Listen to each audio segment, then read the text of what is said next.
Are we live? That's the question. Yup.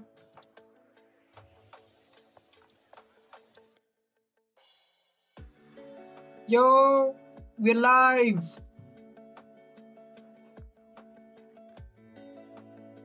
Yo, chess again. Ah, today is going to be a bad idea. Bad idea. Just look at this.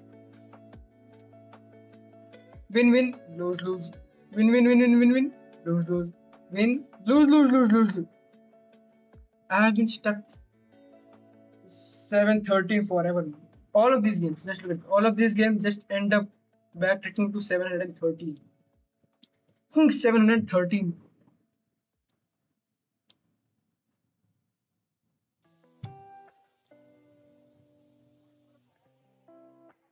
Well, you know what? Let's just start. First game of the day.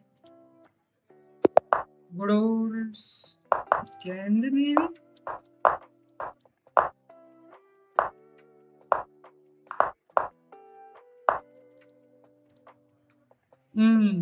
Should I take?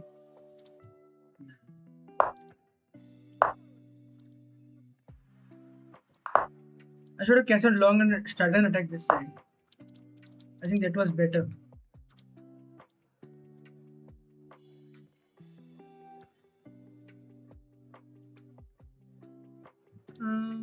What is a good move here?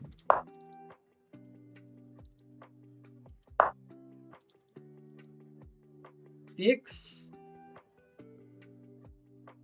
I guess. Yes. You have taken with the pawn, right? You should have taken with the pawn.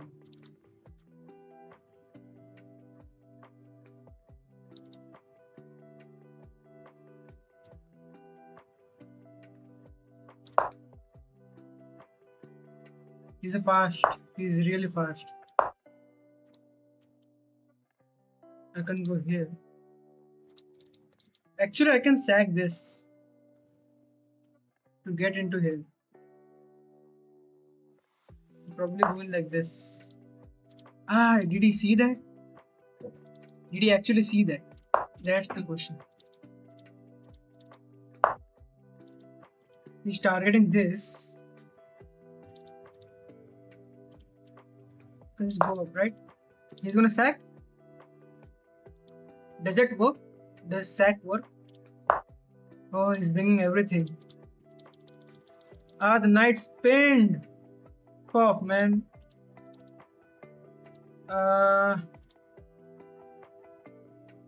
Here, bring in the rook. Fuck. Takes. I cannot take, actually. Take the bishop. Okay. No issues. Can I play this? He takes the pawn. Can I go here? I can go here actually. To block, and if he plays that, I can go there. I can go here.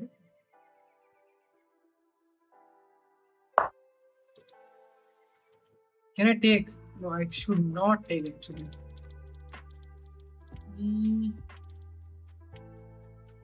Takes. Let's just take.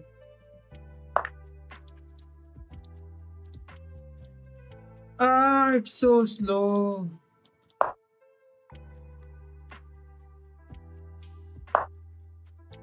Attack on the queen, no issues. Let's just here, I guess. Attack this pawn. It's a double attack. King is. I can go. I cannot go. Wow. Actually, genuinely wow. He's gonna attack this pawn. Rook. My rook is trapped, no? Oh, I can save that. Oh, there's 3 pieces.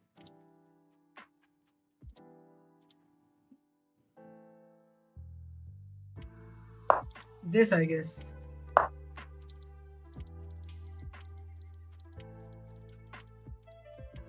Takes. Takes. I cannot take this. Ah, I messed up.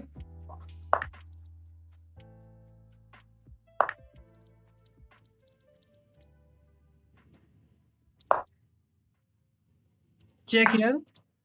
Go back. He cannot take that. Shit. Check, win. I don't 4 seconds. I literally have 4 seconds. I need to go here. Really? He takes the rook.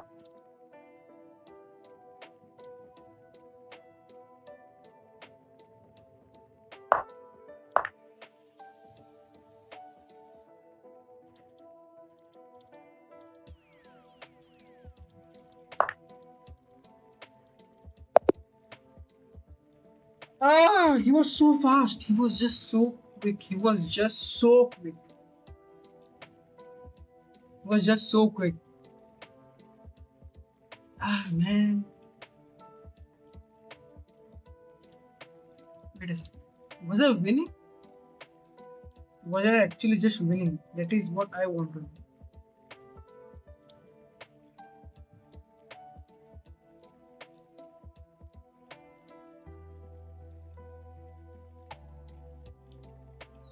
I need to do this. I'm gonna put this here.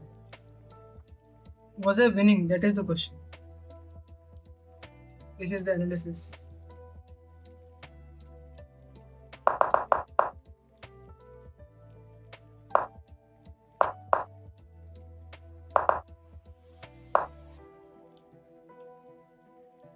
Oh, push this? Why?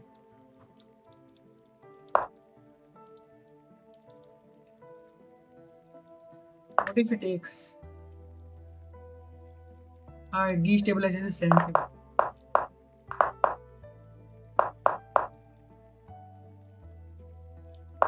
That was also move. He was winning.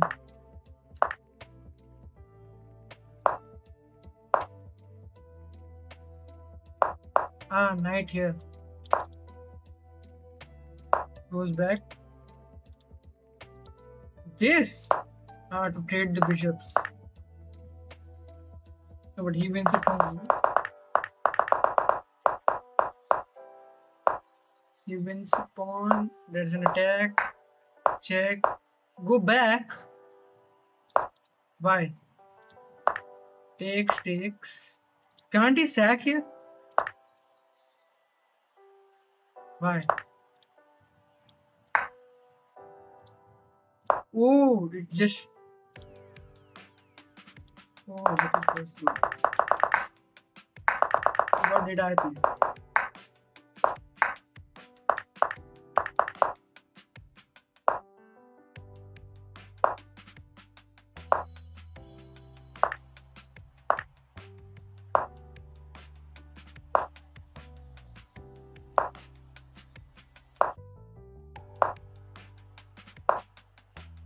The fact that I couldn't take this pawn here, which was my original plan.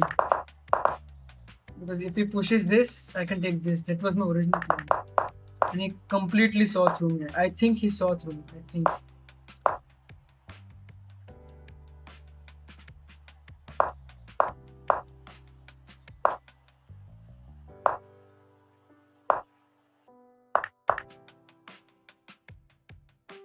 I is completely winning.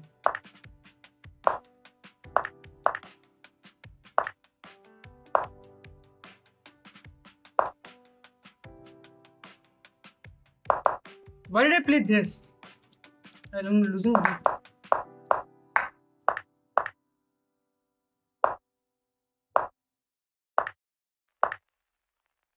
Protect this.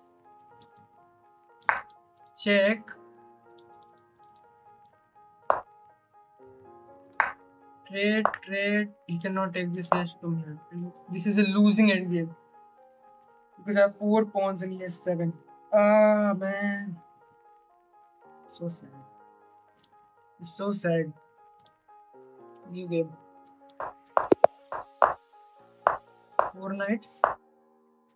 Oh wow. Wow. Copycat.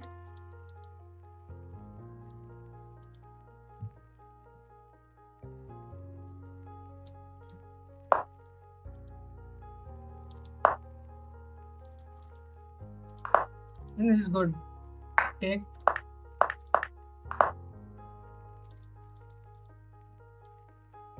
Can I take that? I cannot take that, but I can do this.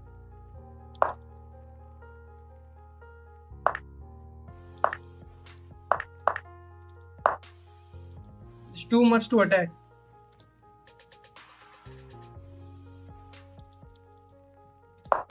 Bring the safety into safety. Takes. Do this.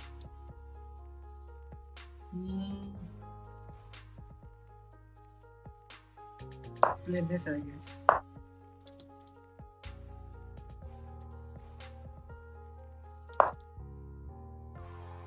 Pawn push? Pawn push is the best move, yes.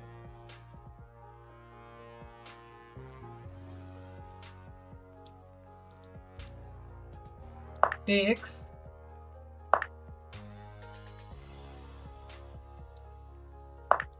Isn't this winning for me? I guess this is winning for me.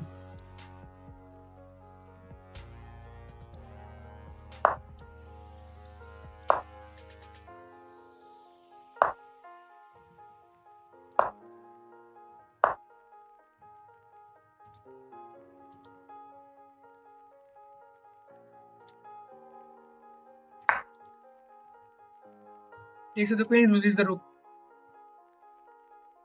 Take with the queen, and if it takes with the pawn, I win this.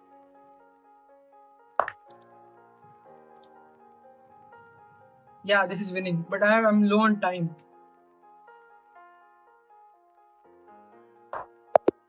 Yes! But that was a good move. That was actually genuinely a good move. That was a good move. Come on, I need a brilliancy. Was that a brilliancy? Come on!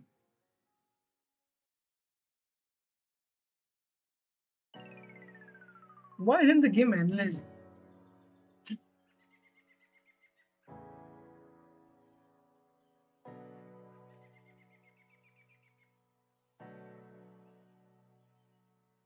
Come on. Let's just check here.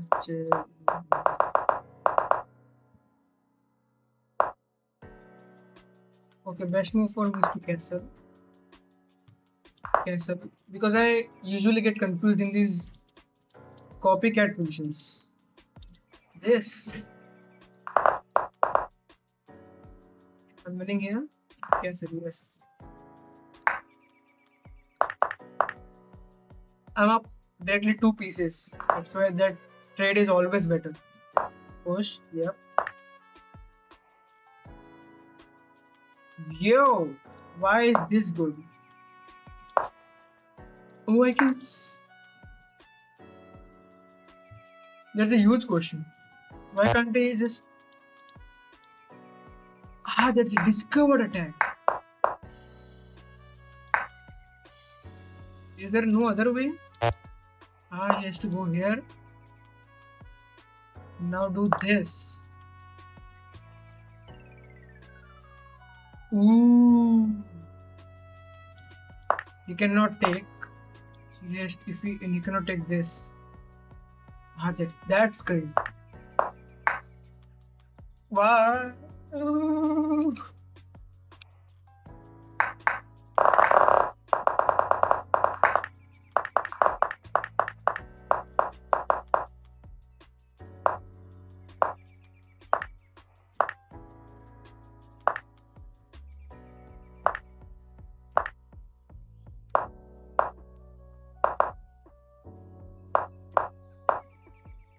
Oh, I can just take the rook.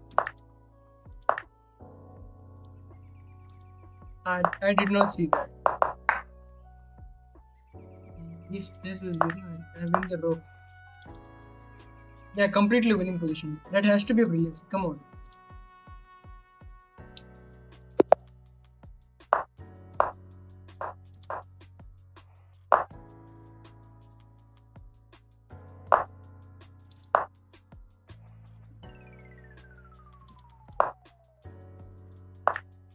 Seriously? He takes that?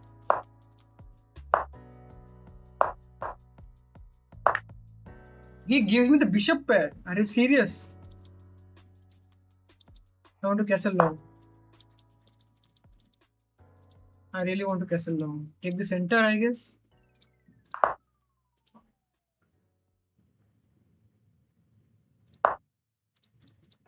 He takes the center. That's a 4. Technically.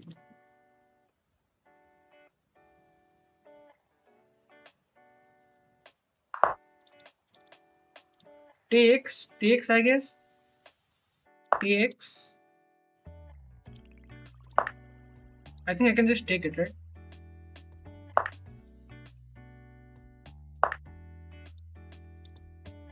I cannot take it.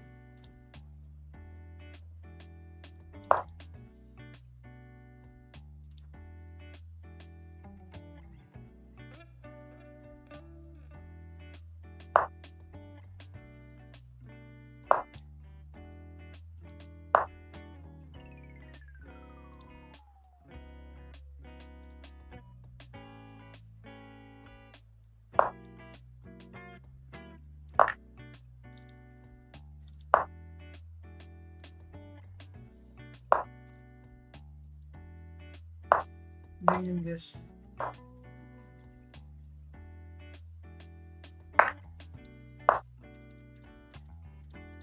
Is it good for me to trade? That's the question. Go here, I guess. Create a pass.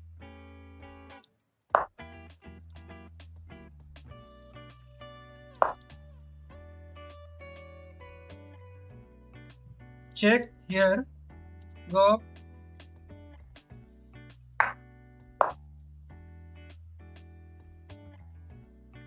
You cannot take this pawn.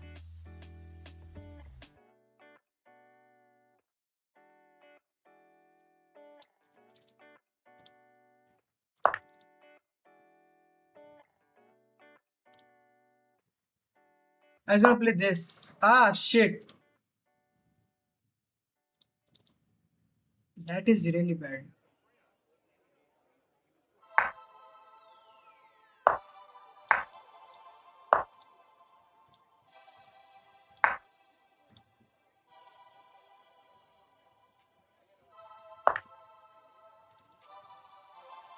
Don't I have anything?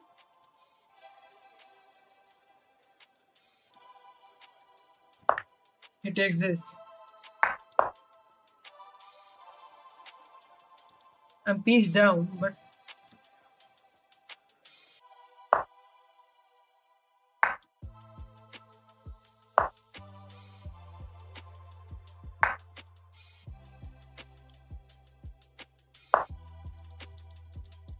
I can create this really good push. Take that pawn, take that pawn. I need to create a breakthrough here. I cannot push this. I need to push this.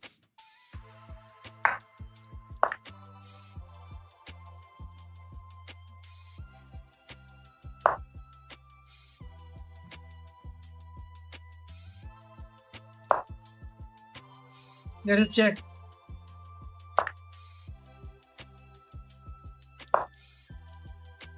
Ah, messed up my rook. No.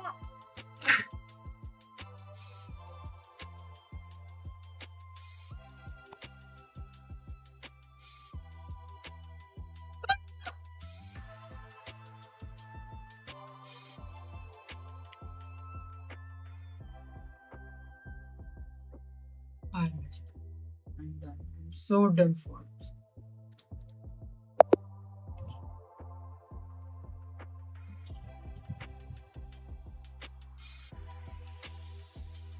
Ah.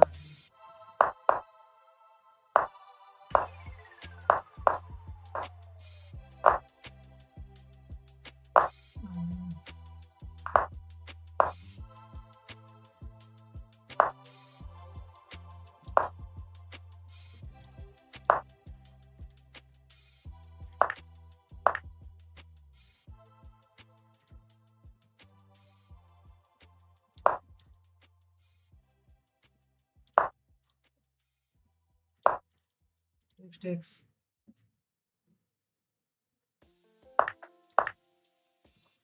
That was bad move. That I know that was a bad move. I just knew it.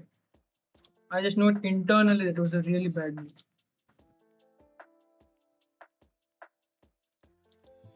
I just know it. I just know it.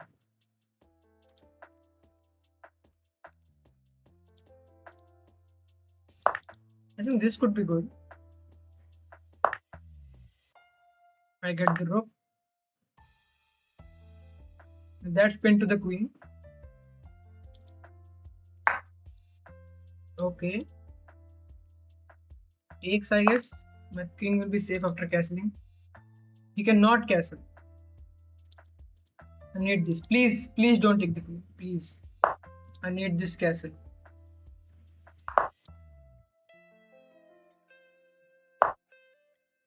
Takes.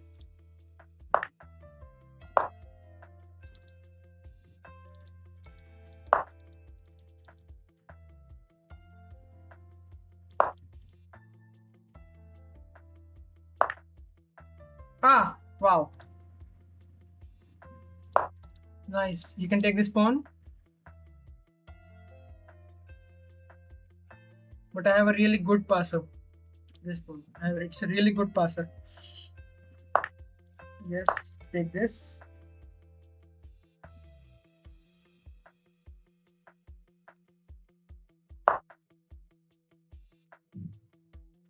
What is it?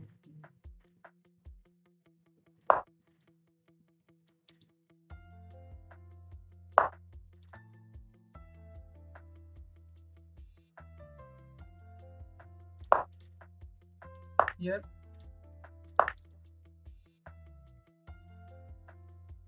And am I just up a lot of pieces?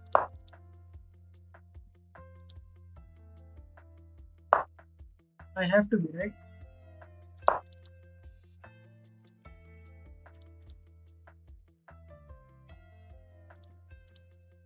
This is coming. This is coming.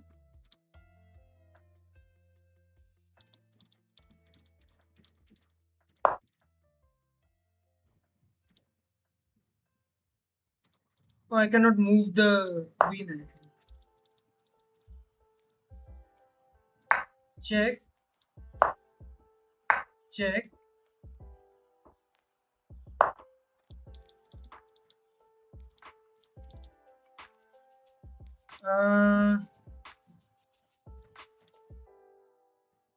Go, I guess here. He has to trade queens. He has no option. That's mate. Isn't that just? Ah, messed up my.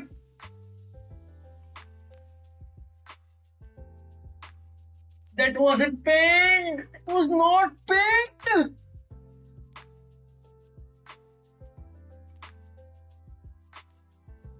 F off. He's gonna block with the rook.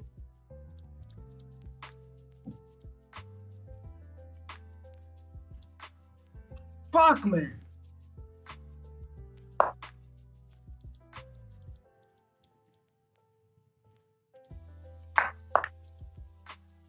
I guess it's a bishop and a rook for a queen, I guess. But it's still really bad. King is so safe. He has this pass a pawn. I'm up a pawn, but it's I guess cool, I guess. What can I say?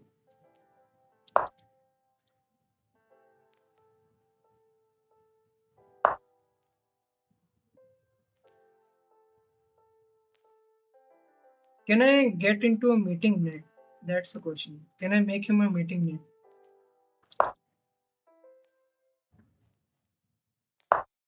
I think I can.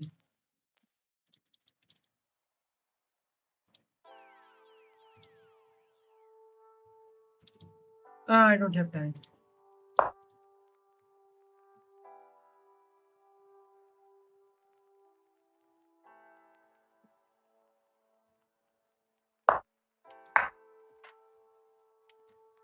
That's a draw, right? Come on. There is no draw. There is no fucking ground.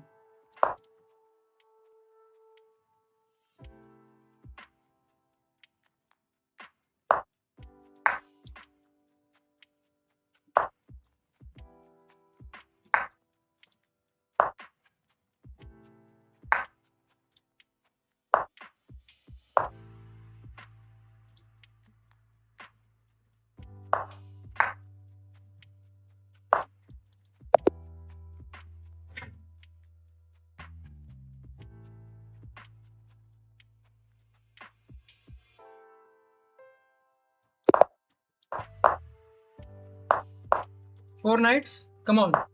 Yes! Halloween Gambit!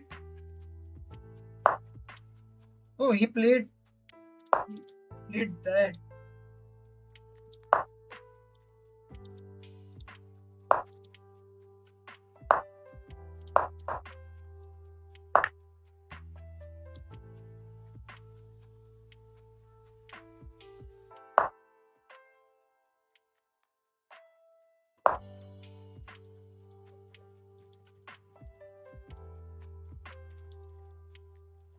I think his knight's dead.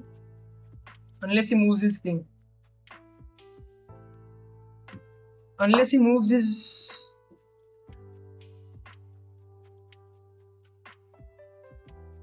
I guess takes.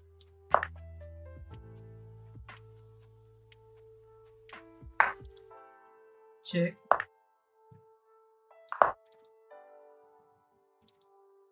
I guess that's going to be permanently...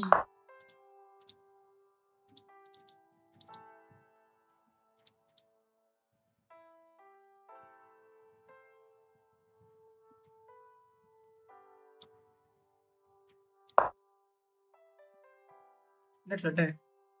I think my queen is extremely safe over. I can play this. Oh! Oh!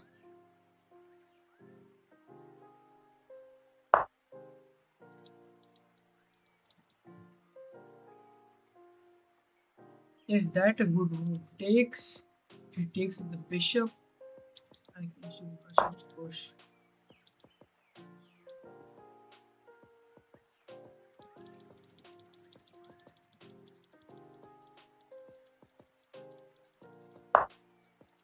I can go here.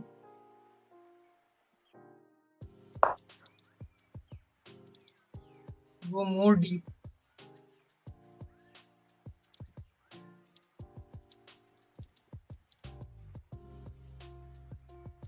I can push this.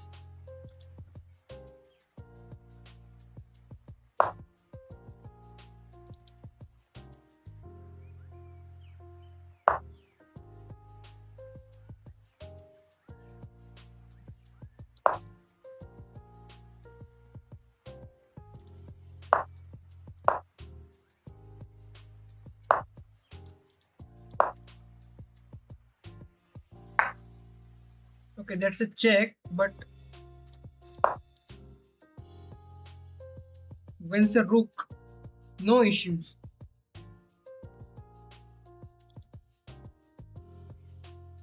Because that's threatening mate. There's nothing. He has to play this or this. Isn't that just mate? Isn't this mate? This has to be mate, right? Come on. This has to mate. That's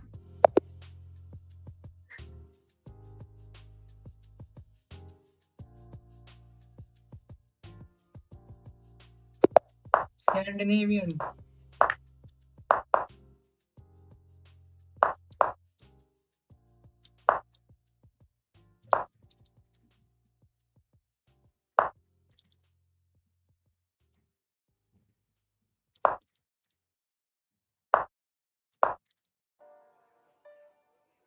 This the only move.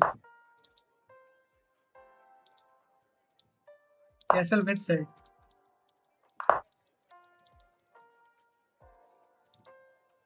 No.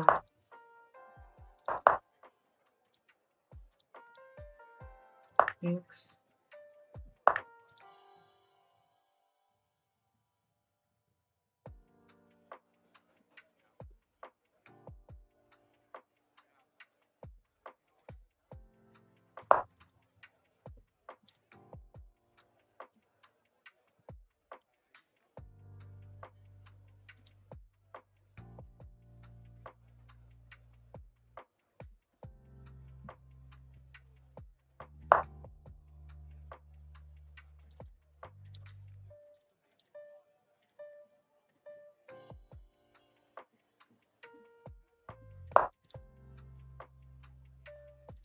He has to go back, or the pawn dies.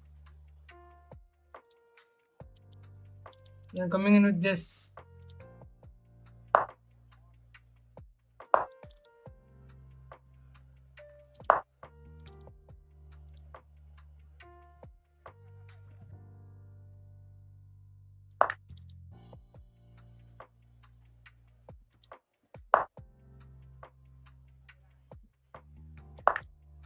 I can play this.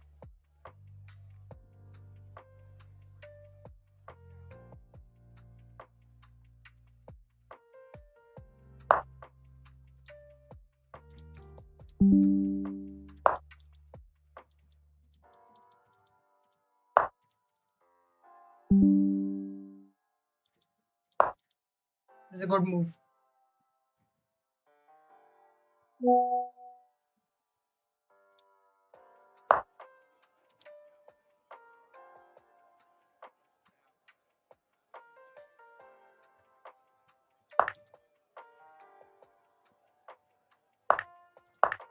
That is not me.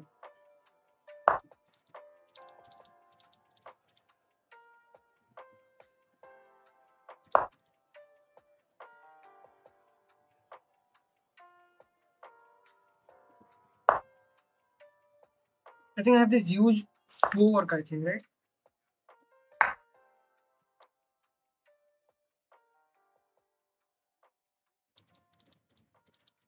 Oh, that's so good. That's so good. We have fork again.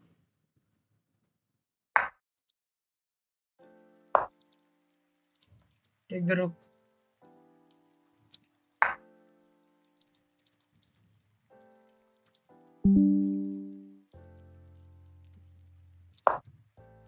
Now there is no more checks.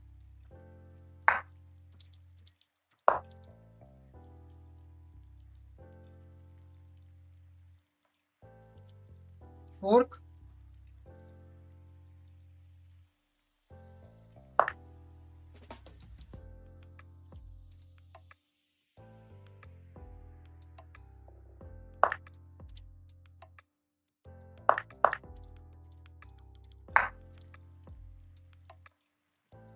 No issues. Yes, I'm up. I'm up so much. I'm up so much. That attack was scary. That attack was really scary. Oh my god! Such a nice game. You took a piece and held the advantage for the win. Let's dive into the game and let's review. Yes, I took a piece and held it to my advantage. Yes, that is the player that I am.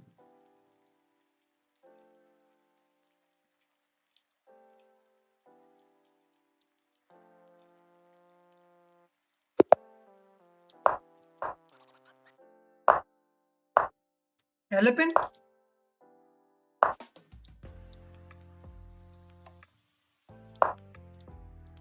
I guess not. Sicilian in a really weird way. That doesn't trap my bishop, I know that.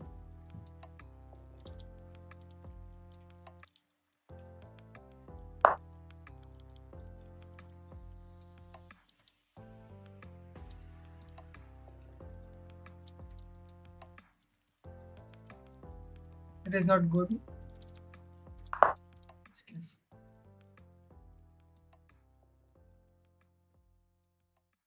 They have developed none of the pieces. None of the literal pieces.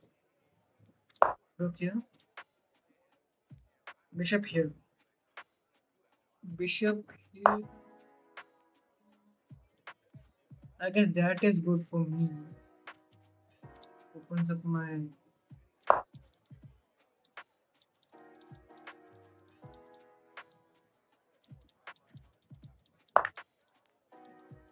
Like with this, don't pawn. I'm gonna reveal my knight here. I cannot do that.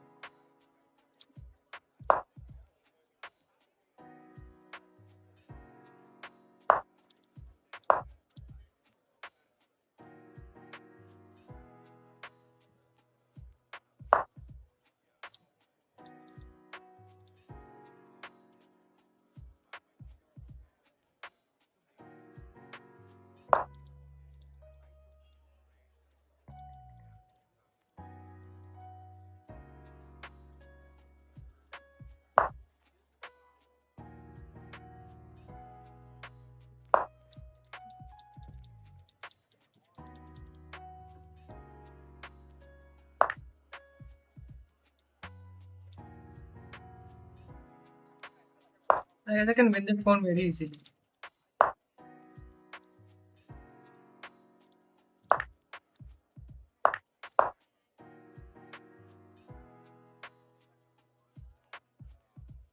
Push here.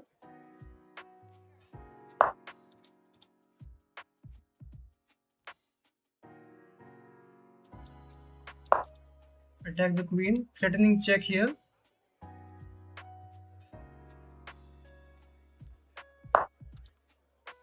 Loses the queen.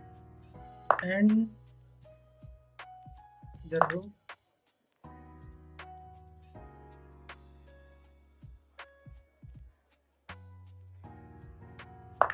Isn't this just, this is not a free pawn, but I can make it.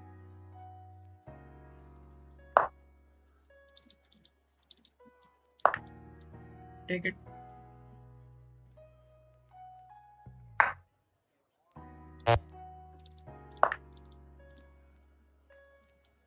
Let's do this.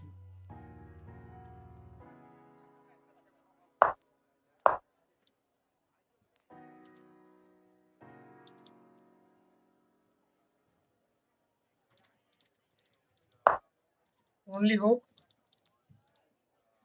Yes. Um,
Fork! I hope it doesn't see that. Fuck.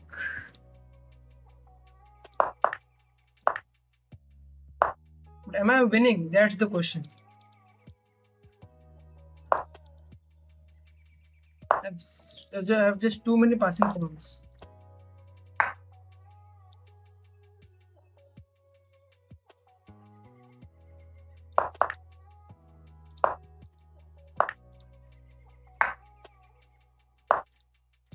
I think I messed up.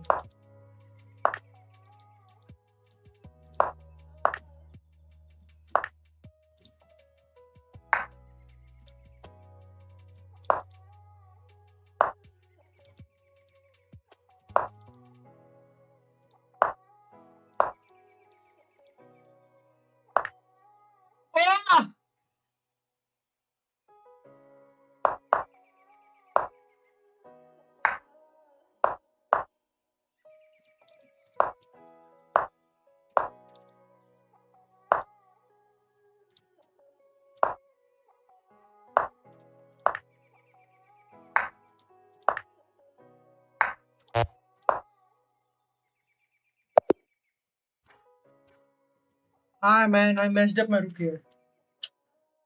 But still, won. Winning is important. Winning is important.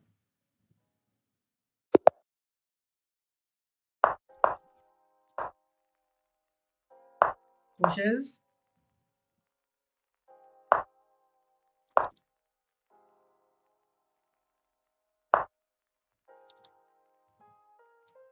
Okay. I think that's good. Develop all of this. It takes. Pushes the pawn. That pawn push is really good. Huh? That pawn push is really good.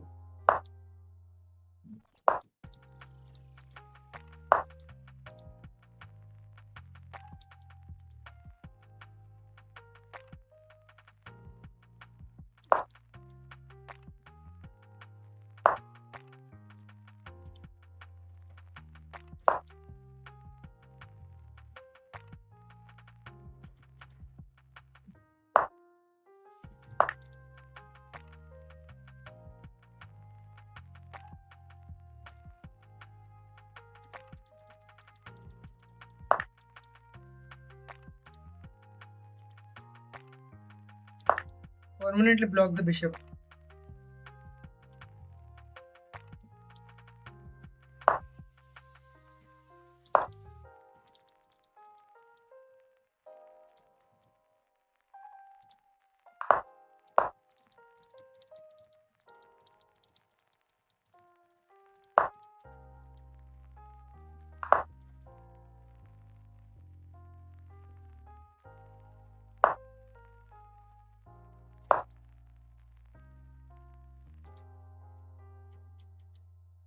Target this.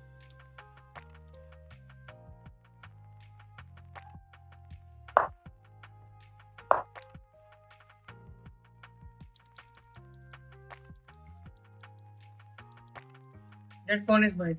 There is no way he can do this.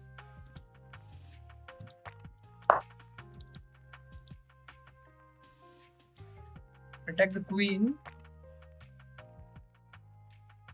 I guess. That's the check. That's why I have no problem. That's the check.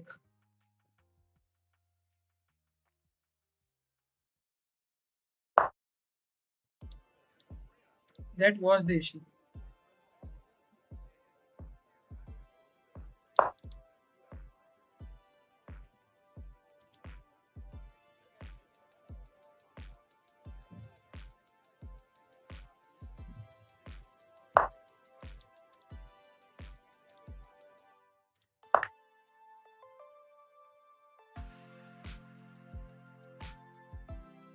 GG's.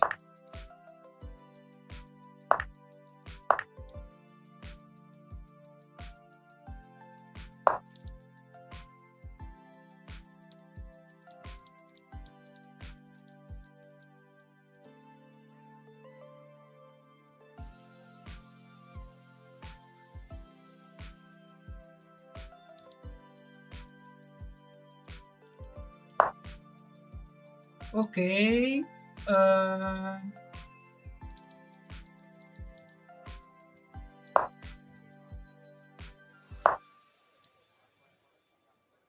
Check. What's the pawn? That is the best move. Really?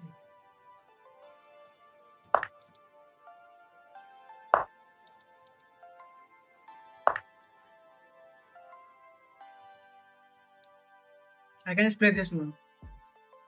I can just play rook here.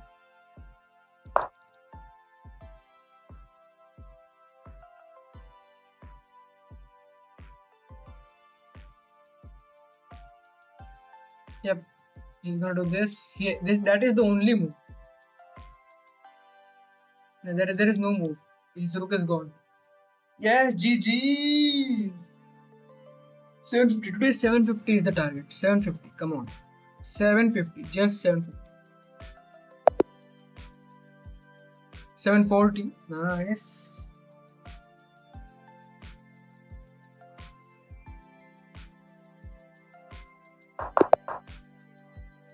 Scandinavian. He's a Scandinavian. 4 knights. Come on.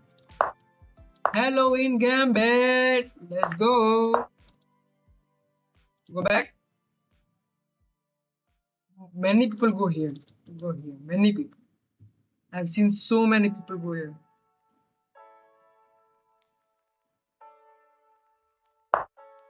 Yes. Come back. Oh, wow.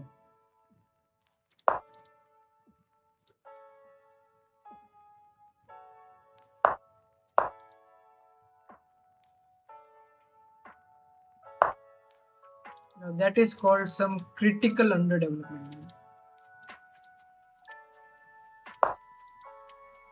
Takes.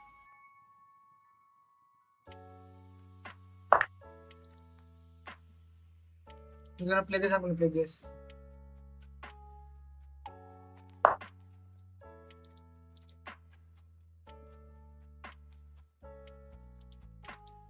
Undermining this. Okay. Okay, just castle.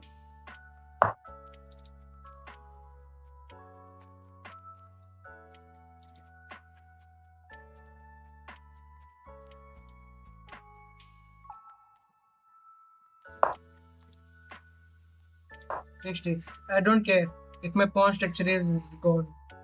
He doesn't have. He's up a knight, but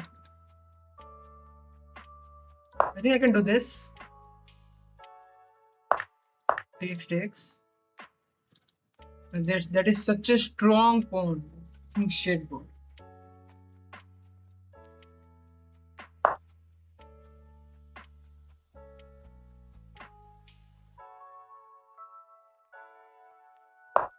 I just play this. This is a bad move. This is a bad move. I know it. This is bad because it creates a discovered attack on this. That is bad. That is bad. That is bad. I need to long castle. I need to go here. Take pawn, go here. Take pawn, go here.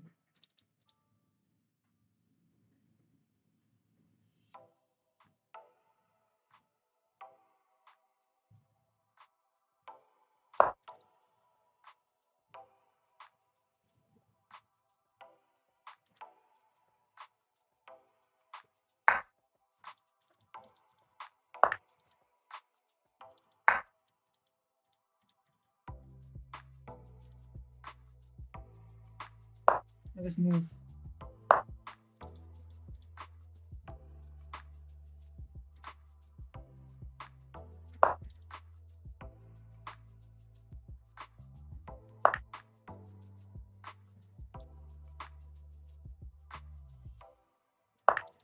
If it takes with the queen, it's mate. If it takes with the queen, it's mate.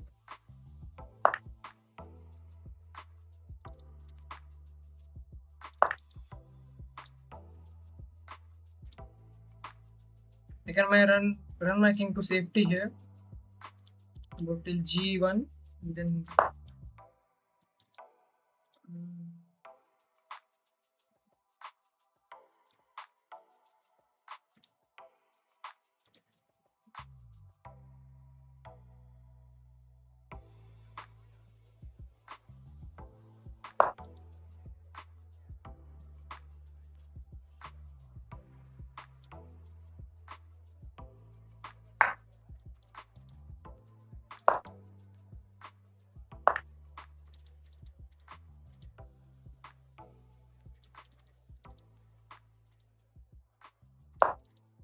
I guess he's up a piece. I can just guess he's up a piece.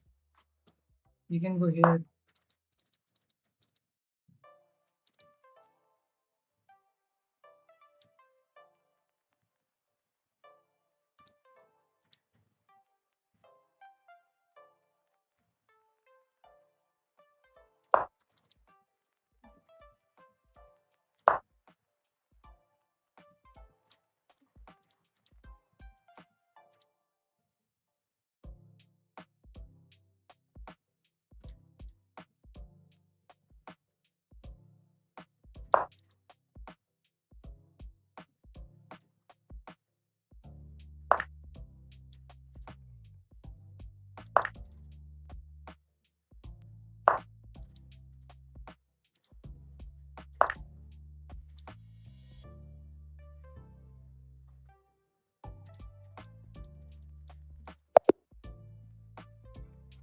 He fucked up. He had my queen. He could have done this. He fucked up. He should have done this. Now he's up a piece. He's clearly up a piece. And he's up a pawn too. Right? Yes. No, he's not up a, he's clearly up a upper rook. He's upper rook. Ah.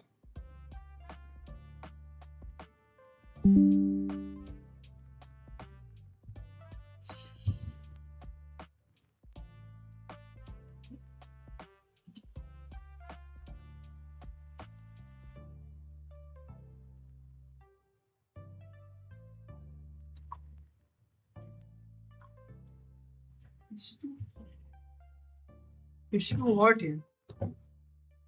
Too hot, too hot.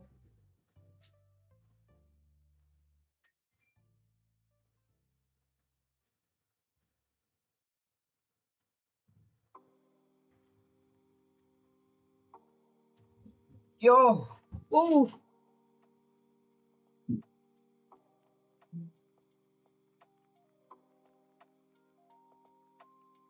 Is the AC actually on?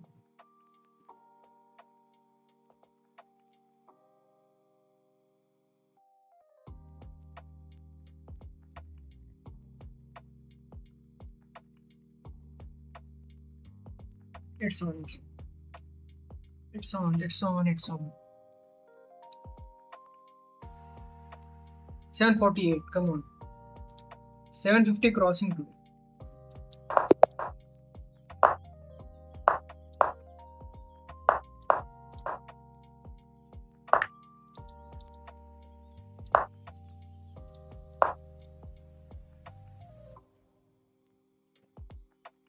I still cannot take. Block his bishop permanently. That bishop is really bad. Go here, I guess.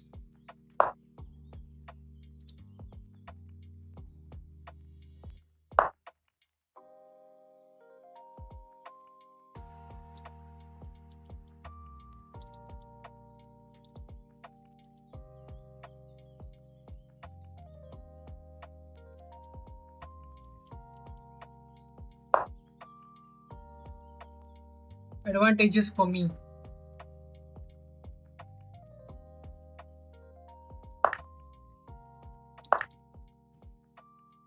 That's not a free pawn. It is dependent by this. Ah, that is actually a free pawn.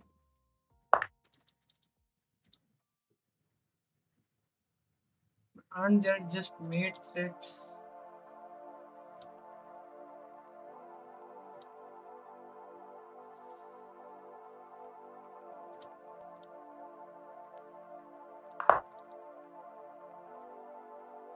I think that bishop there is really good. I need to get rid of this bishop.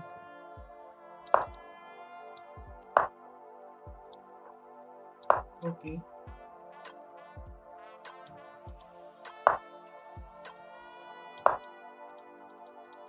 Setting up some crazy stuff here.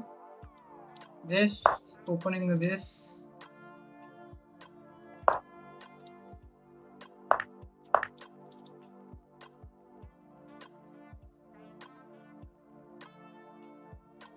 Pushing this now.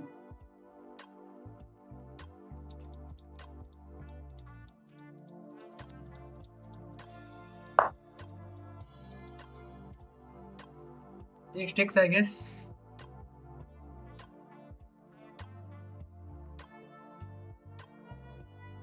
There has to be something. This is a weakness. This is a really good weakness.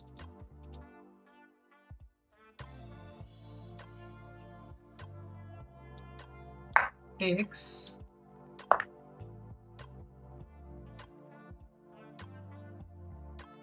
Come. Yeah, I guess. What's this?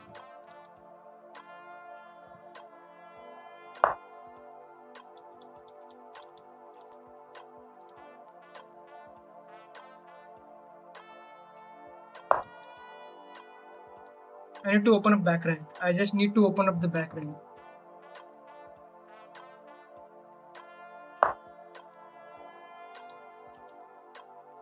Can't I just take?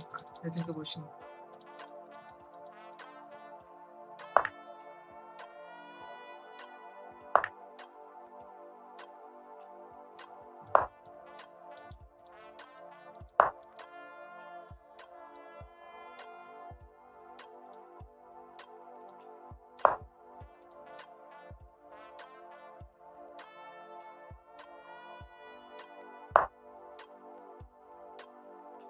Okay, that is not free.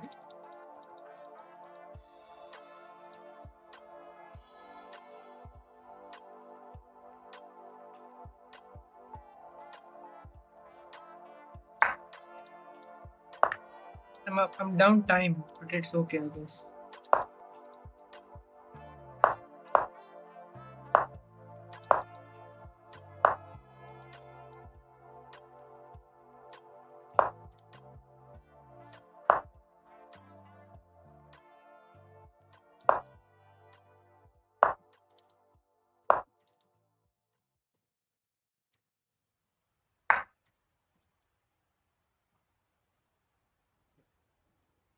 I fuck this pawn up.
Let's watch a tutorial. Let's watch the Scandinavian tutorial. I'm telling you, let's just watch the. Let's watch the Scandinavian tutorial. Let's learn all the lines. Let's just watch. I need that. I need a break. I need a break.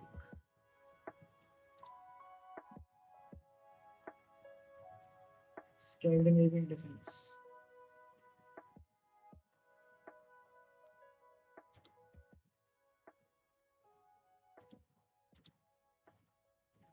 Let's watch the one by Gotham Chess, I guess. By Gotham Chess, I guess Gotham by Levy, it's good. The Levy one is good. I think the Levy one is good.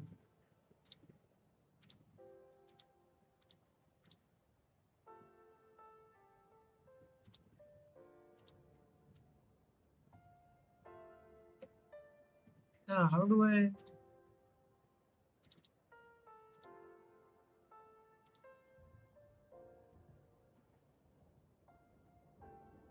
Is it that it can see it?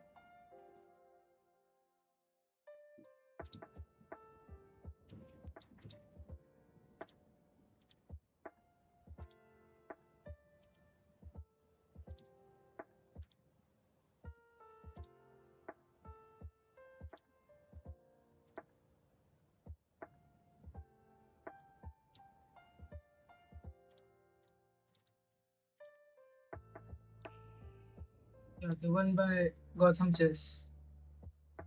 Gotham Chess Openings video. Today I'm going to teach you the Scandinavian defense with the black pieces. Timestamps are on the video player. First we're going to look at the theory and how to play it, and then I will take on 2 of my Twitch subscribers after that. There are also moves in the description. You can post those into any PGN reader or software that you would like. I have nothing else to say. Here we go. The Scandinavian defense begins after white plays the move e4. If you're looking for something with the queen's pawn, it's time to click away. No, please don't click away, then my engagement rate goes down. So e4, and black responds with d5. More traditionally, e5 is kind of considered classical. Then there's the French defense, the Sicilian. The Scandinavian defense forces the issue right away. And one of the reasons it's really good for beginners and intermediate players looking to attack with the black pieces is that white is already going to be confused. They're like, wait a minute, I already have to make a decision.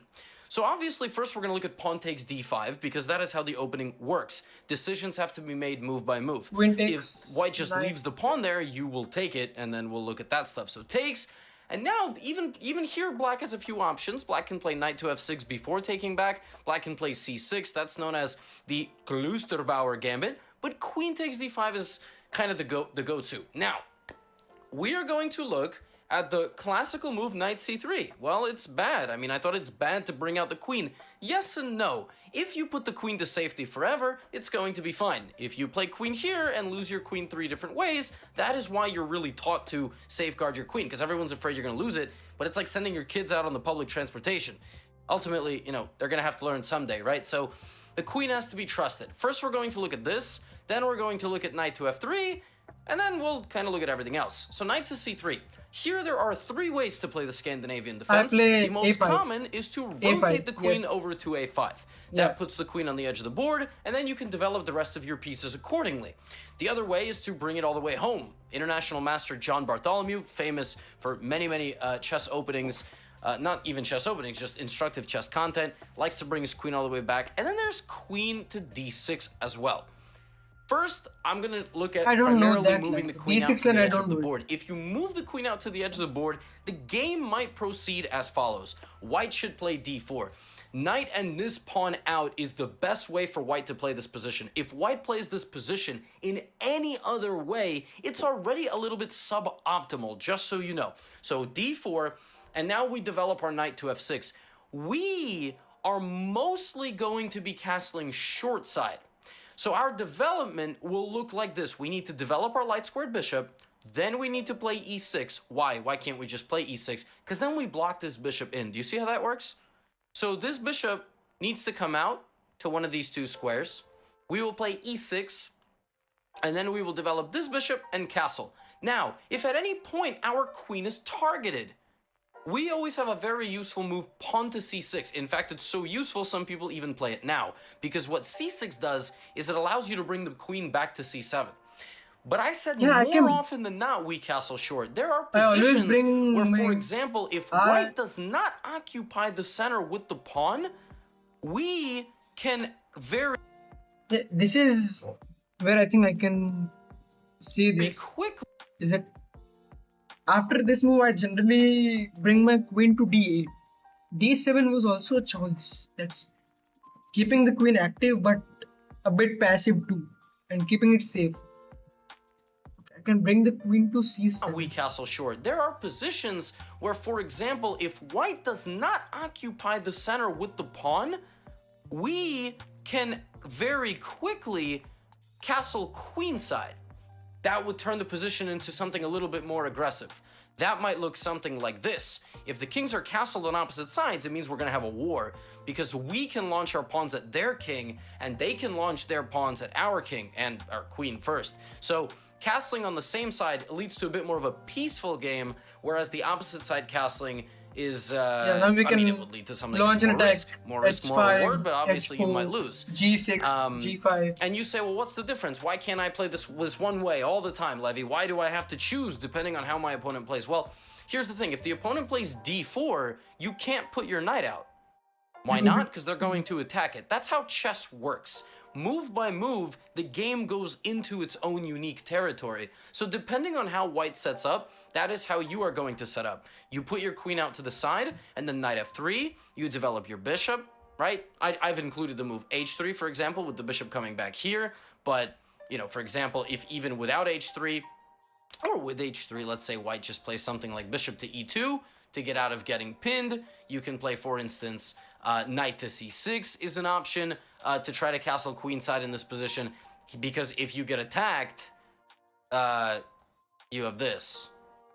Right, so you can already try to castle queenside, or you can play e6, they can castle, you'll play bishop to e7, for example. Maybe they're going to try to come after your queen. We already know what to do if that happens. We play c6, and then if, let's say, white plays rook e1, this is the kind of a structure that you get with the Scandinavian.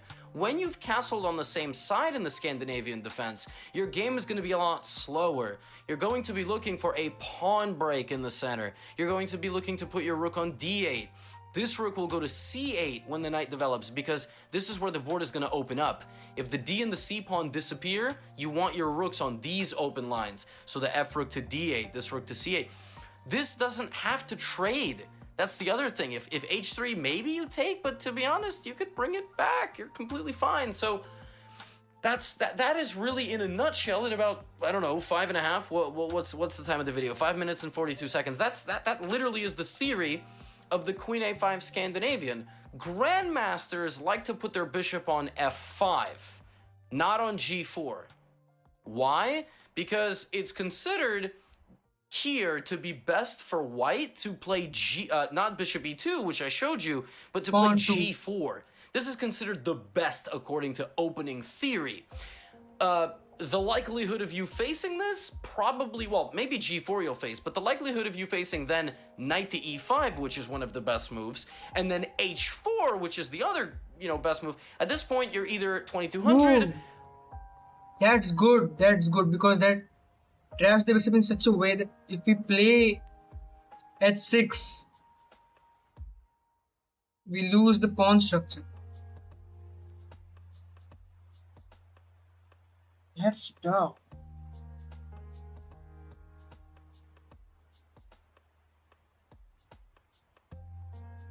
That's or tough. You're playing a cheater. That's tough. So, yeah, I mean, that's really the truth. If you're watching this and you're a title player, this is why at the highest level, this kind of strategy of knight f3, bishop e2 is not played. Normally, white is playing g4, knight e5. And so, if you put your bishop on f5, you'll notice that the position that we get actually looks strikingly similar, except the bishop is on f5 and not pinning the knight. But I recommend for most of you to put the bishop on g4. I think it's a bit more forcing. And the truth is, the likelihood of you facing that computer line, which is considered good for white at the highest of levels, is pretty unlikely. But again, you can mess around with both. Now we know. We will play that. That's that. We've mainly looked at queen a5. To be honest, we can also look at queen d6. The right way to play this setup, just sliding back one square, is like this. It's very important you play a6 so that they cannot play knight to b5. Now your setup is bishop out and knight out and castle long.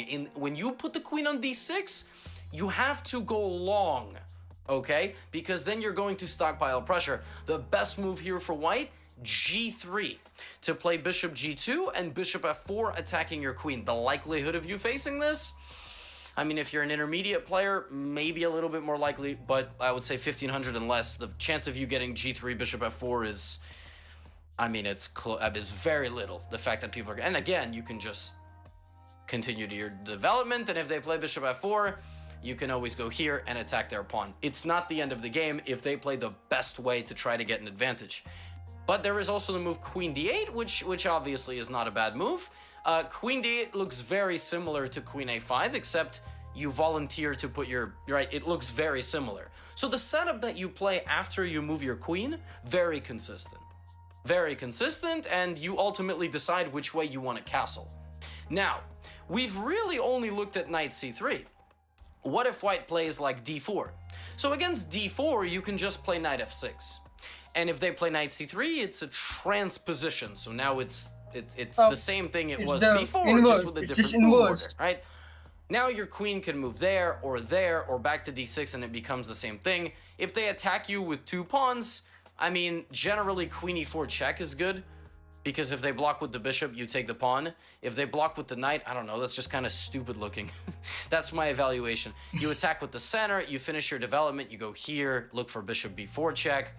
Also on d4, you can just kind of attack the center with the pawn, and if they take you, you can mess up their right to castle. d4 is not a very good move. It is much more common to play knight f3. I actually recommend this in my course on e4. And here what I like is I like to play bishop out and go for a very quick long castle. In my course in this position, I recommend h3, bishop to h5, and knight c3. And the idea being that you attack the queen and force it to go back, and then here you can create some play with like b4, for example, very aggressive, trying to attack on the queen side. Again, the likelihood of you facing... But the question is that why can't that pawn be taken by the knight? Is it because it just pins it to the b7 pawn? Is that the idea, or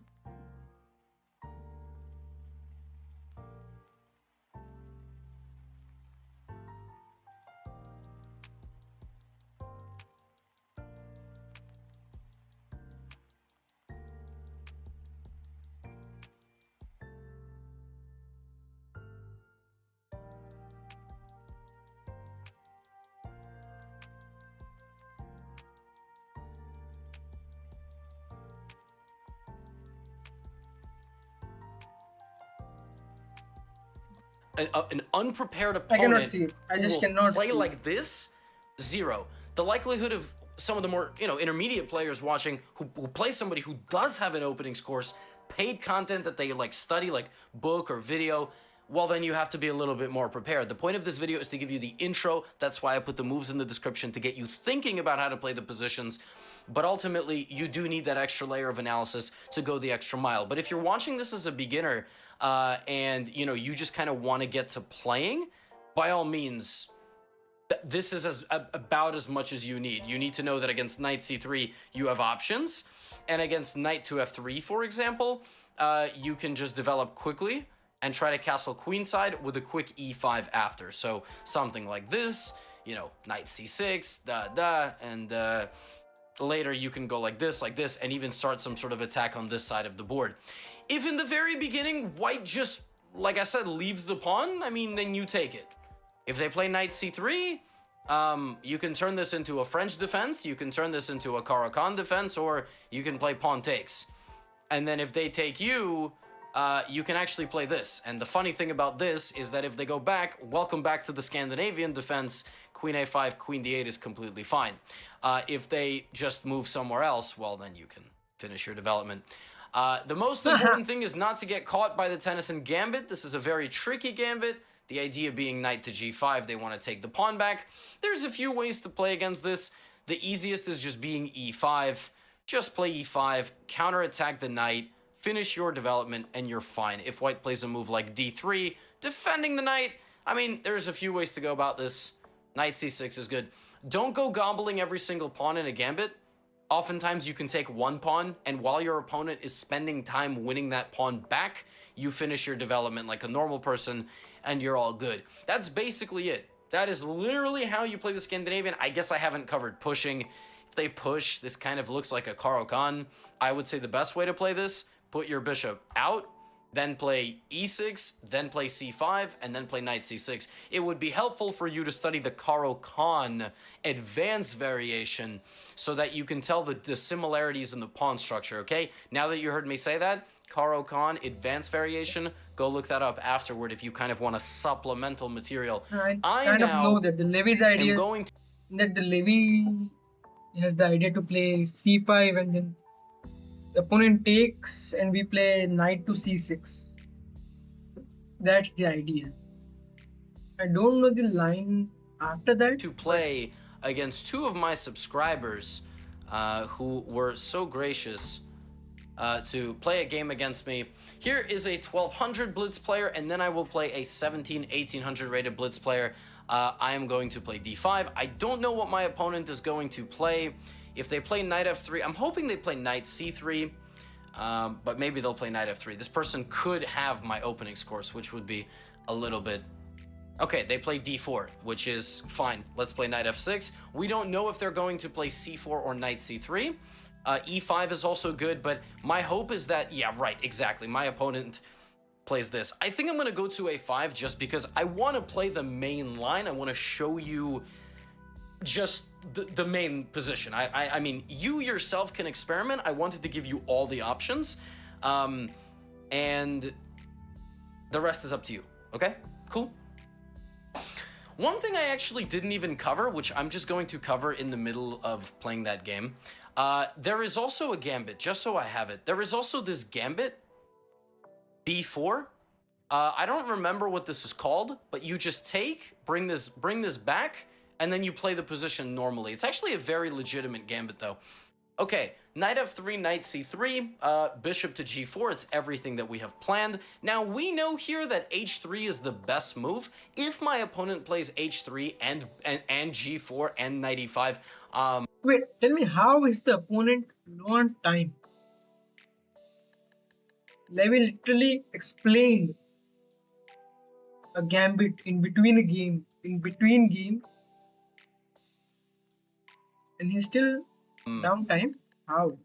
I need explanation, my guy. I mean, I don't know. I'll be extremely impressed because that is considered the critical main line. Okay, h3 is played. I don't think we're gonna get g4 knight e5. Like I said, if we do, I'll be yeah, okay, yeah, highly unlikely. But now we play e6, and to be honest, my opponent is leaving the door open for me to castle queenside.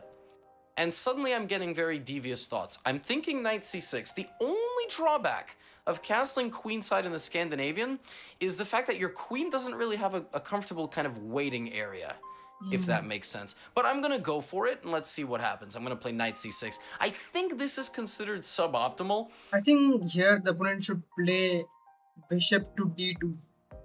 Because here, Countering bishop b5 the... is a very good move. If my opponent plays bishop b5. So like I said, I'm allowing them to play... Wow! Oh, beautiful. Great job. Excellent. Honestly, fantastic. Because now, again, if I go long, they're going to take, and my king's a little bit open. I'm not sure if I like that very much. Very risky. Should I show you all how to play that position is the question with long castles. Very risky. You know what? Let's do it just to learn, okay? Let's do it just to learn the pros and the cons, right? So I'm volunteering a damaging of my own structure. My king is open, but we are on opposites. Oh, no, no, no, no, no, no, no, no. Well, I mean, maybe that'll happen to you all. So there you go. Oh, no. Oh, Aiden, it was so good. It was such a good game. I feel so bad. I almost didn't want to take, to be honest. So knight takes f7 is threatened. I can't guard it because they'll take me. I guess bishop b4. I mean, the best move here is just to move the rook and then let them take. But I'm curious if there's something else I can do. Bishop b4, knight f7, bishop c3. I actually think that's completely... Oh, wait. This is also a threat. Whoa, whoa, whoa. This is actually not so bad for my opponent. Maybe rook takes d4, sacrifice, and then just pick up the knight? That's an option. Huh. It's not over. You know, but I'm going to go bishop b4. He's going to take f7. Oh, f7. man, Aiden's very upset. Aiden's literally writing in Discord as we speak. I said I'm so sorry. Yeah, it happens. It happens. Sometimes when subscribers play, they play a little bit too hastily, but that's okay. Now you see the different tactical ideas of this opening, and you see that even strong players make mistakes. So hopefully that's motivation that this is good opening for you to play. As far as this position, now I'm okay losing a point or two of material because I am the only one with the queen on the board. Not to rub it in, but it's true. The more pieces that I trade off the board, having that queen is going to be the ultimate deciding factor. I can take, and I think that's fine. If they take my bishop, I take back, and slowly I am chipping away at my opponent's pieces. Of course, they really should take and then move the rook. I will then pick up this next pawn. That's the problem with the queen. It's just too OP. I mean, what are you gonna do? What are you gonna do? Anyway, I always tell my subscribers to play on, to not necessarily resign, but that's just because you never know what's going to happen, and it's still decent practice to try to create counterplay in a position. So let's play rook d8. I'm going to pick this pawn up. I'm going to try to play this pretty fast. Okay, take. Now I can actually change my lens completely. I can go directly for the king. So you'll notice that when that trade happened, that side of the board opened up. But I'm just going to take on d4 and simplify.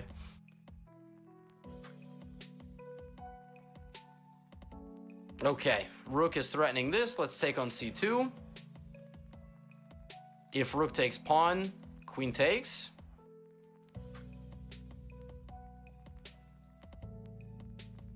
So rook is threatening, and then rook is threatening. I guess I can take another pawn. The more pawns we take, the better. Oh, Aiden. Aiden,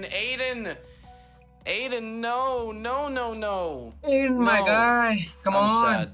All right, we're gonna analyze this a little bit. And everything's gonna be all right. Let's just push. If Aiden takes this, it's rook d1 mate. Otherwise, we're just gonna push. If rook e1, the easiest thing to do is just sacrifice. I mean, it's maybe not the easiest thing, but it does the job because the rook is cutting off the king from here. We will go here to not hang our own rook, and then we will promote, and then c2, and then c1.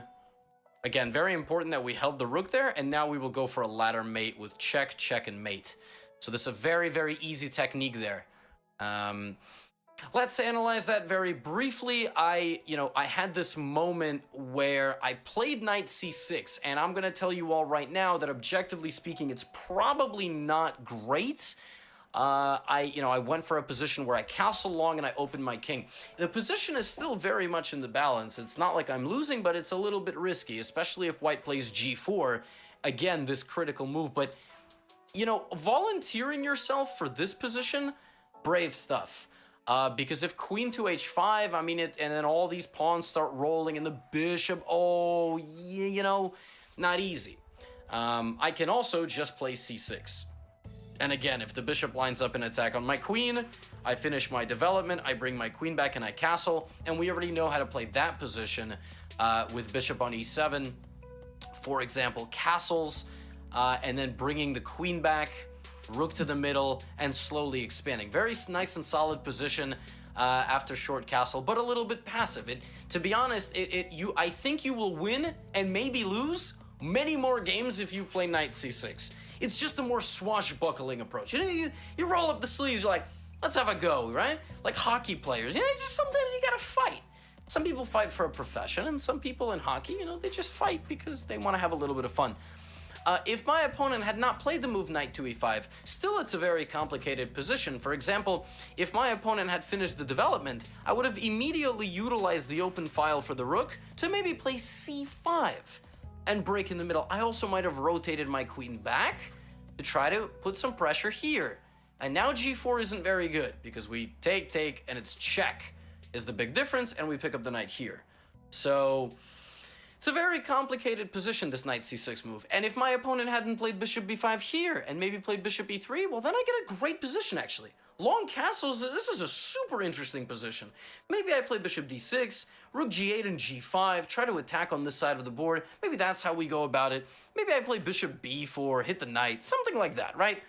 But that's basically how the position works.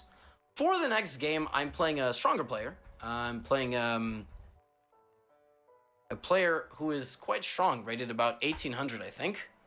Yeah, literally 1801. I was off by a point. Time to blow up the computer. Now, this person told me that before the game that they were going to prepare my course because they have my course and they were going to play that line against me. So knight f3, we know that we go bishop to g4. My course goes bishop to e2, knight c6. Here, I think I have castles. I can play a few different things here. I'm going to play long castles. He's showing you how to play this. All right, this person... this person's playing all of my ideas against me. I feel very much under pressure. Let's go bishop h5. They're going to play knight c3. And now queen d7, and my opponent probably will play the move b4. So b4 is what I have. So this is a very well-prepared opponent, right? This opponent knows everything about the... This is very suspenseful. Do they know that the move is b4 here? Please? Do they know that the move is b4? Don't check the notes. Don't check the notes, Cloud Main. Remember that the move is b4. Oh, they've played b4. Okay. Yeah. So this is opposite side castling at its finest. I'm not so worried about b5. No, here's my question. Why can't you just take it? That's the question. Significantly more worried about getting steamrolled later down the line. So for now, I'm just going to develop my knight. If b5, there's a nice little trick here with bishop takes f3. And the point is that if pawn takes, I bring my bishop back. So at this point, it's a little bit more theoretical knowledge, but this is also okay. So we play knight to d4. And now I think there's a move here, queen to f5, which is very good for black. I think my opponent has to play d3 to stop queen f5. But I can also just play h5, g5 and go completely insane. So basically, like, after h5, g5, one of us is going to lose the game. G5 is super aggressive, and I'm not really sure I like it, because I don't want to lose in a video, you know, trying to play an opening, and then you're going to be like, oh my god, this idiot lost this. I'm never going to play this opening if this person lost. I have to make a good case for this opening. So here's queen f5. The point is that I'm looking to take the bishop and damage the structure. I'm also looking for this. So don't be so afraid in these positions of this opposite side castling attack. In this case, you know, it's all good. Now we take with the knight, and we are guaranteed to damage the structure, right? So we've taken, and now the structure is a little bit loose. With this loose structure, now we have more of an endgame position. Maybe g6 and bishop g7 is an option. Just very solid e6, not really looking to complicate the matters is good. Knight d5 could be a trade that I'm looking for. Honestly, I don't know. I can also go e5 to just take space. I think I'm going to go here and develop the bishop on the long diagonal, but to be completely honest with you, I don't know what the best option here is. It's a very tough position. I'm also anticipating that bishop e3 is coming, which is going to attack this pawn. Like, this attack is not over. You know, they're still going to try to walk me down on this side. That is such a good idea. We can develop the bishop to g7 and then attack the bishop to g7. If he doesn't play bishop to b2 or b2 or d2, then we can play knight to d5. I think that's good, because it's takes. But I think he does have time to bring the bishop back to b2 or d2. I guess. And I'm gonna try to. No, we win. No. Activate my bishop. Yeah, and really try to get this down to an endgame where there's less pieces, because those pawns from my opponent are not going to be very good. This move is looking to make a trade. They would like to trade and undouble their structure. I'm a fan of my opponent, but I don't think I am going to take that so lightly. I don't want to trade and help them. I'm just being honest. I don't want that. I think bishop b2 is going to happen now. I can also move my rook up with the intention to move it over and target the weak pawns. If I take, they're going to take my bishop, and then my rook is under attack. If I were to move my rook, well, first of all, let's go rook d5, because I just really like where this rook is. I like the prospects. Knight f6, I will take. And the difference with this big trade is that we end up in a rook endgame where still the structure for my opponent is bad. And these pawns are what we call overextended. They aren't really back and supporting the structure. They're a little bit too far, right? So, okay, interesting. They take like that. Well, now I'm not going to take with the bishop. I'm going to take with the pawn. So I've transformed the endgame into bishop versus knight. I'm going to push my pawn up a square, and my bishop is going to see the other side of the board. This endgame is a great example of why the bishop is a little bit better than the knight, and the opponent immediately blunders. They forget about this diagonal, and now we are going to win material. And it's not going to end very well for the opponent. Knight g5 also looks like a decent move, but it is further cause of problems, because h6 will trap that knight, I think. So that's kind of interesting. Ooh. I can take bishop for the rook, but he wants to demonstrate the play. If h6, the knight is trapped.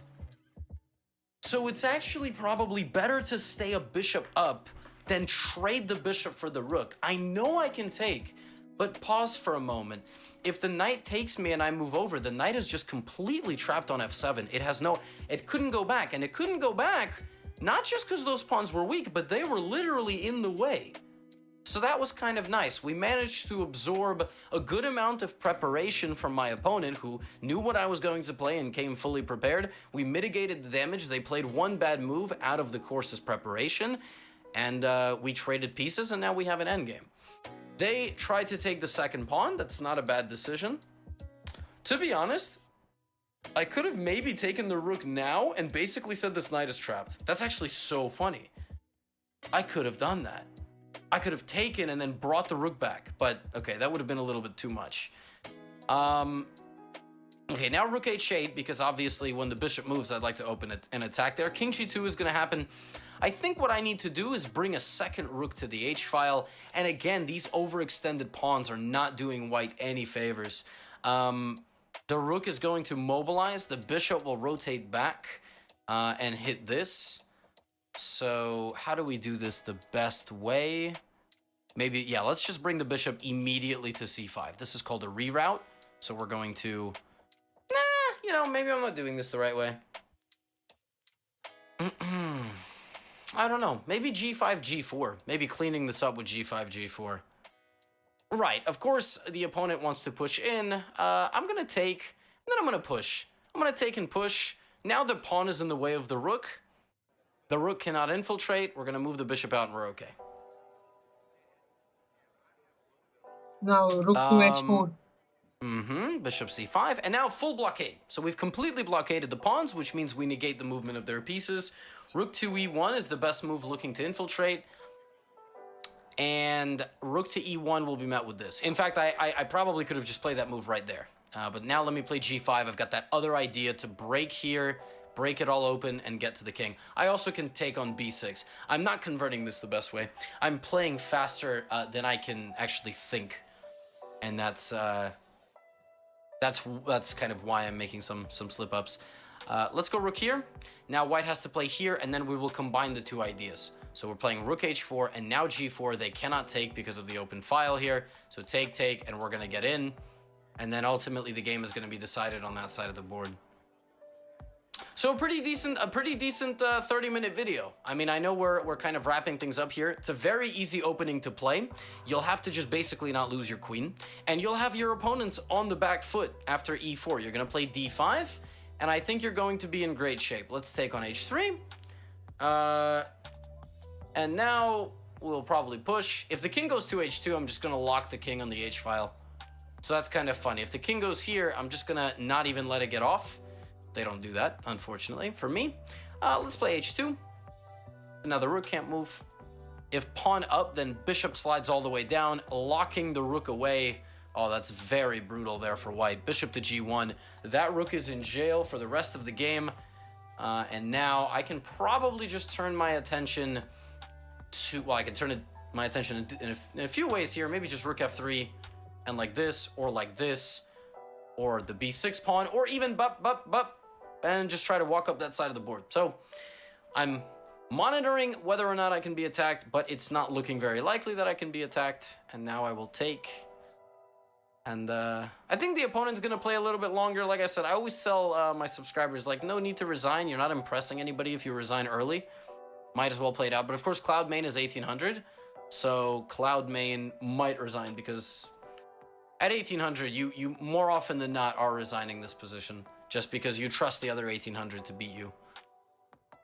But again, you don't impress anybody if you resign. So let's play check. And I still have to be a little careful. Let's give a check. The king has to go this way. I'm going to go rook h3, trying to trade. Rook c7 is a move. It is most certainly a move. And now I'm going to play... I could do a few things, I guess. King. Here, for example, if rook takes... Okay, I'm going to give a check, forcing the king to the back rank. Obviously, rook trade is... you know, a thing. And now rook a1. And we're threatening a mate from both directions. Potentially, if I get my rook also to the second rank. So we're threatening rook a1 mate. And as we threaten rook a1 mate, it cannot be stopped. So king f8, little zigzag. The rook cannot check us anymore. That's actually a good move. That's a good find. But now I will go rook a2. And now the opponent cannot stop mate from both directions. So rook h1 is a mate threat there. And it's unstoppable. I'm threatening a mate from both sides. The rook, yeah, well, I take, and that's the end of the game. So that was a good game. Knight f3, the easiest thing to do. Get your development like this. And now if white were to play something like d4, you already have tactics. You can like take, for example. Take, and just take this pawn. It's the whole idea of this setup. when you have this stack on the d file, you'll take the knight. That's what you're going to try to do and take on d4. And if white plays like, you know, d3, well, then you can play e5 and you get a great position. And then you can play knight, queen, bishop, etc. But hopefully this opening serves you well. I hope you enjoyed the video. If you're a long-time viewer, thanks so much for watching again. If this is the first video or one of the first few that you've watched from my channel, I've got more videos like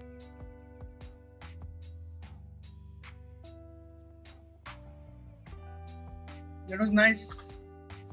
It was actually nice. Actually really good. Now what? We play some chess. There is a saying by Levi. Don't play the opening after you have just watched the video. I think something like that. Levi does have a say for that. We're gonna do it anyway. We're just gonna do it. We're just gonna do it.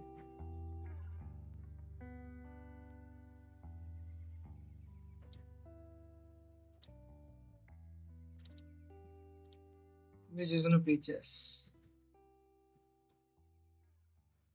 Yeah.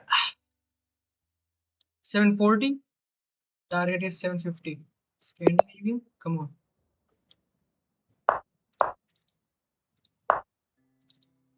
Ah, here the move.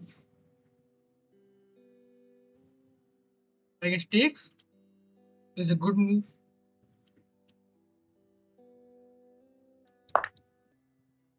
He's gonna go here.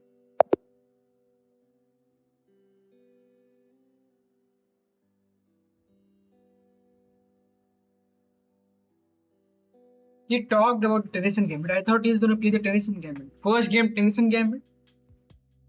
What was the best move? Let's revise. This. I think this was a good move. That now there are two lines here. First he takes like this. And we go here.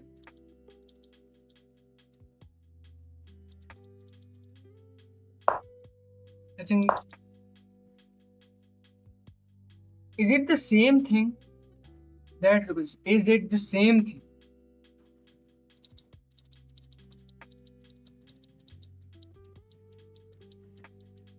I don't think it's the same thing.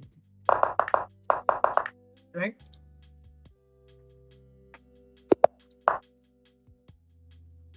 Polish opening.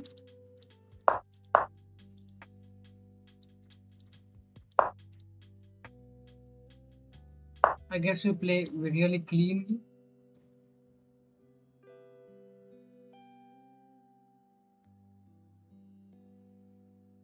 That's very tricky. That's really tricky.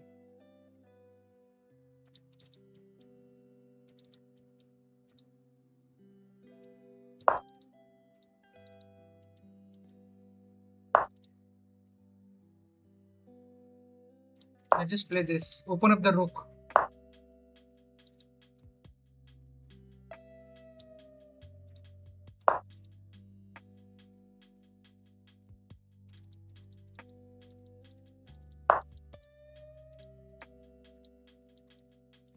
Takes. It's takes. Knight to here, I guess. Takes.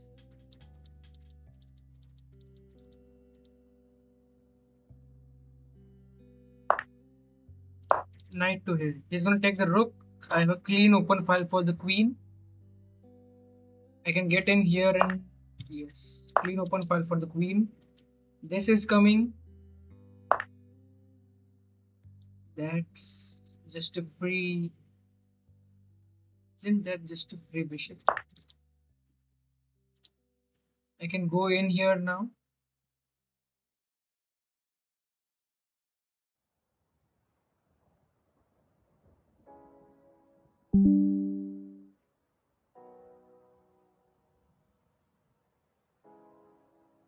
That's actually really scary there. We play this, he plays this. That little threatening mate.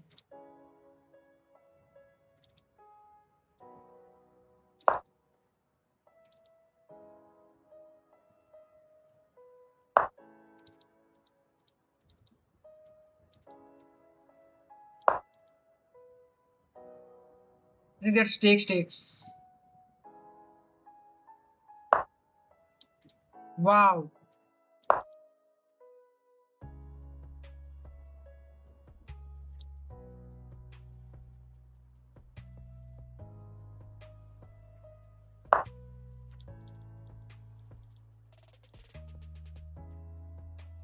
Bring my... Okay, the king is trapped right there.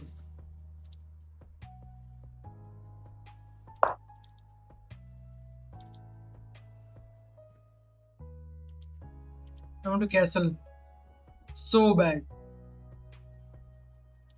I think his bishop can't. Yeah, his bishop is literal. This bishop is really bad. Uh,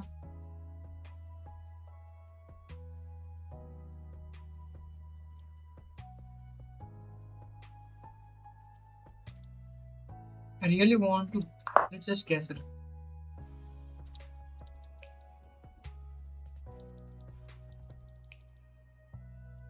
This.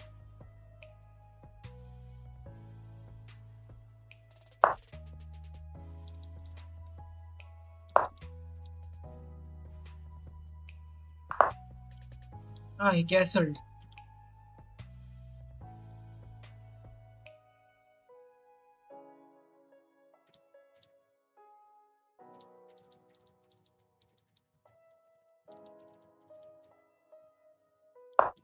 I guess this is a good move because takes my center is just too strong. Yep, my center is really strong. I open up my bishop for a free pawn right there. This is a free pawn, and when I come right there, this is a free pawn. That's not a free pawn technically.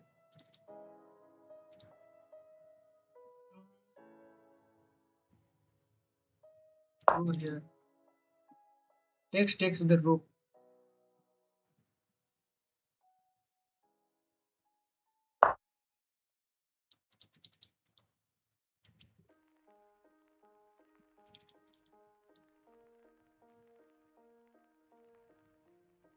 No, I have to play. I have to be up on time. I should be. Yeah, I should be up on time. I should be up on time. I can easily win this. I can easily win this. This game is easy. Come on. That's just a free pawn. Thank you.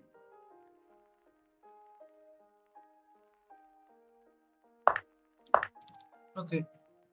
No issues. Oh, I did not think.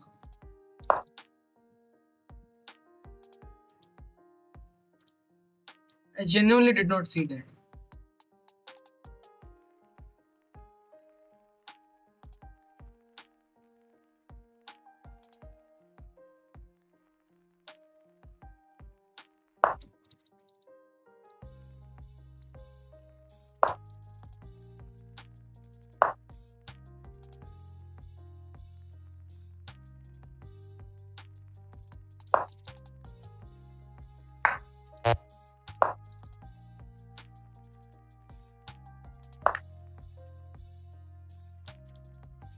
Okay. Let me grab this pawn. Oh!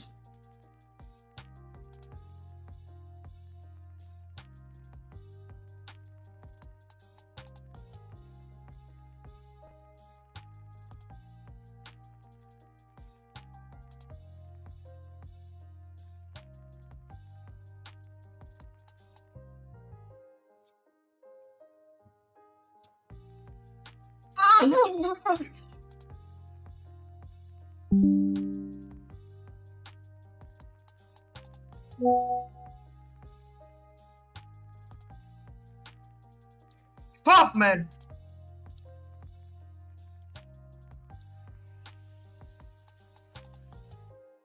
No, this was a winning game, right? This was a winning. Please tell me this was a winning game. Fuck.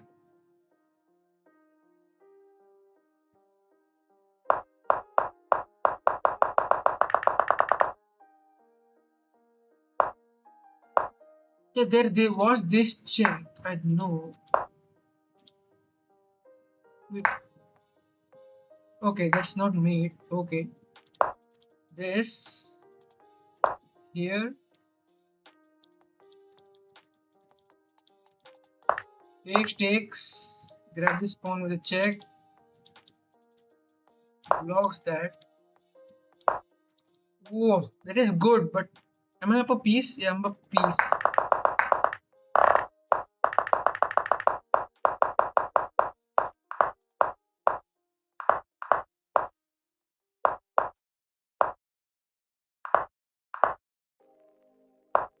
Why could I have played this?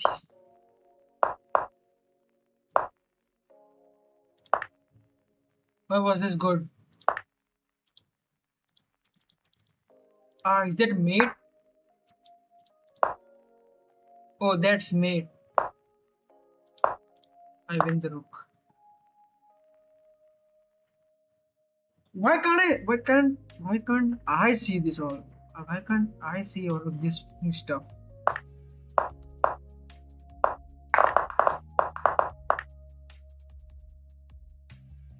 Okay. Okay, this is where this is.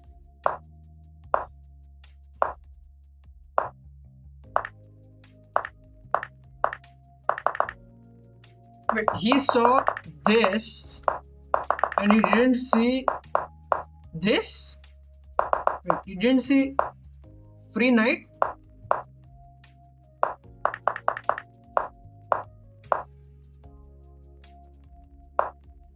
Wait, I was winning here, right?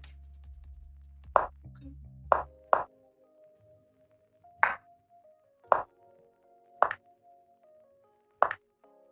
I need to play. That's a fork.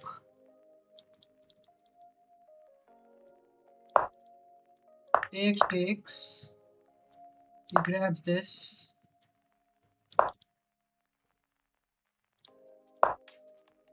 Okay. Completely winning position.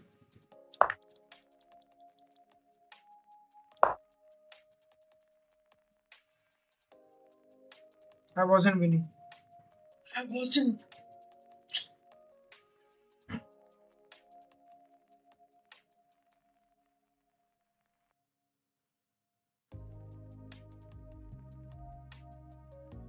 No, man, I'm done. I'm done. I'm done. I'm done. I'm done, guys. I'm done. I'm done. Done for today.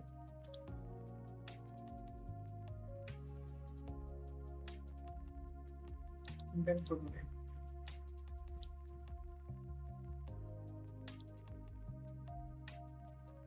I just messed up this game. Ended on 7-14. I think better than 7-13. I'm done. I'm just genuinely done. Bye bye. I'm just done. Ah, messed it up so bad. Messed that up so bad, so bad, so fucking bad. I'm gonna have nightmares. Yeah, yeah. Just bye, guys. Just see you tomorrow, I guess. Bye.